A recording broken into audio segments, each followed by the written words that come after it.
In more news tonight, motion for a mistrial denied. The judge overseeing the trial of Adrian Gonzales rejected the defense request earlier this afternoon. This comes after court ended abruptly yesterday because of the defense objecting to certain testimony from a state's witness. Gonzales faces multiple counts of child endangerment tied to his response to the Robb Elementary shooting. Reporter Zach Briggs has the latest from the courtroom. Judge Sidharl stressed the state's actions were not intentional, but rather negligent. This all goes back to the testimony yesterday by Stephanie Hale, a former teacher at Robb Elementary. Hale, who asked not to be shown in court, told the jury she saw the gunman on the south side of Robb Elementary, which is where the defendant, Adrian Gonzales, happened to be, assessing the situation.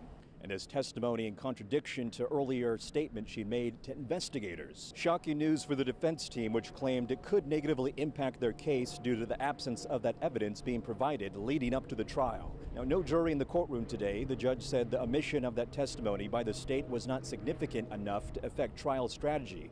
That was additional reasoning for the rejection of the mistrial motion. Under legal precedent, the judge now has the power to strike Hale's testimony, which is a move discussed by the state and defense teams during the quick hearing. But the defense still has some concerns. I think a lot of that testimony, though, is going to be difficult for them to disregard. A lot of it is emotional testimony.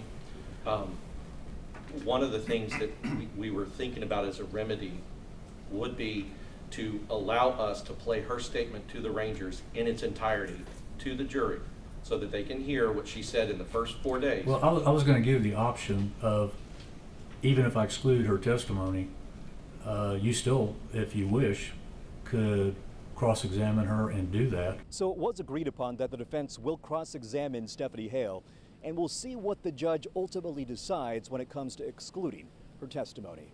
I'm Zach Briggs in Corpus Christi. Back to you.